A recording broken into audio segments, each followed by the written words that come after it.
So now that all the cutting and prep work is done for the disappearing hourglass block, it is time to get to work. So my cutting really was just cutting my blue fabric into 10-inch squares and my borders and my binding. So we're gonna take those and turn them into this cute little block. How fun is this? As by the name, you can kind of tell an hourglass is gonna be 2 half square triangles. So I've got to make my 10-inch square into 4 half square triangles so that we can make that hourglass and then turn it into this super cute little star. So let's go make some half square triangles to get this holiday star rolling.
So now what we're gonna do is take our hourglass blocks that look like this and turn them into this.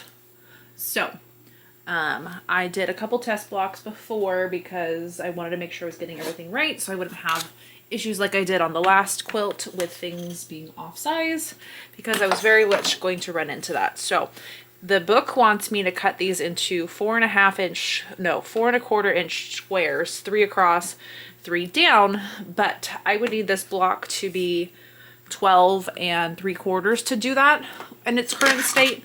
And it is in fact not that. They have been ending up 12.5, which makes sense because these were 6.5-inch squares. So 6.5 twice is 13, and taking away 1/2 inch gives you 12.5. So what I'm going to do is I'm going to cut 2 inches on each side of my center point, so I've got those all lined up. So then these will end up being 4-inch pieces, and I'll have to trim my outer ones. But by the way I trimmed them, I did not lose any of my points.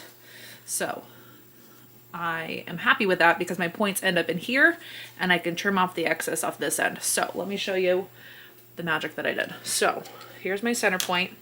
So I've got to go 1, 2 over here, and this is where my cutting mat comes in super handy with it rotating. And then turn. Oh, and my bottom's not wanting to grip. And then so here's my center.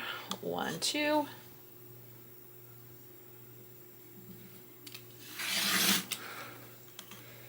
Rotate. 1, 2. Because I tried doing 4 1/8 and that did not work. It made it like 11.5 by 12 or something. It was weird. So this was my solution to my newly found problem. Okay, so last cut here. 1 and 2. Okay, so we are still in a state of hourglass. So now I've got to rotate my pieces, and I keep having to look back at my other ones. So this and this are gonna flip. No, these go on the outside. And then these two are gonna swap places. And I am gonna trim these down before I actually sew them together because I need these to also be 4 inches. And then these guys switch. This goes here.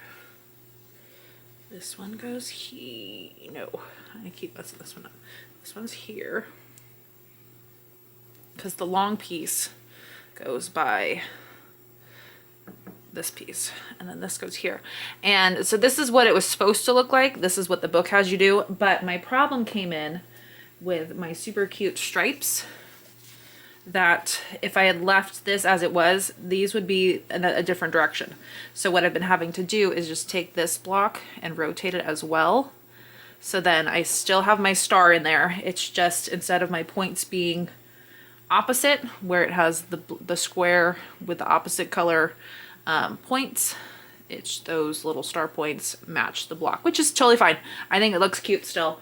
So now I've got to trim these up, and these guys as well, and then because this is the only one that's actually 4 inches, so I'm going to do that, and then I'll meet you at the sewing machine, and then we're going to have 30 of these blocks, I think.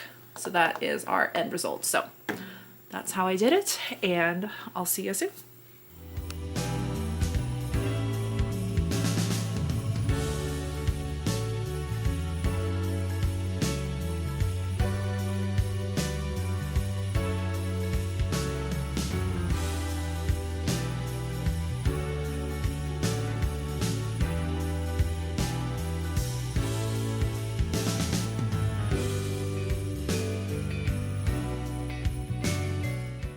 So now all 30 of my blocks are done, and what I'm going to do to get them ready for tomorrow's video of finishing the quilt top, I'm going to sort these out by what their print color is. So I'm going to have a black pile, a green pile, a red pile, and a white pile, just so then when I go to do my layout, it'll be all ready to go. So I'm going to sort those, and we'll see you tomorrow.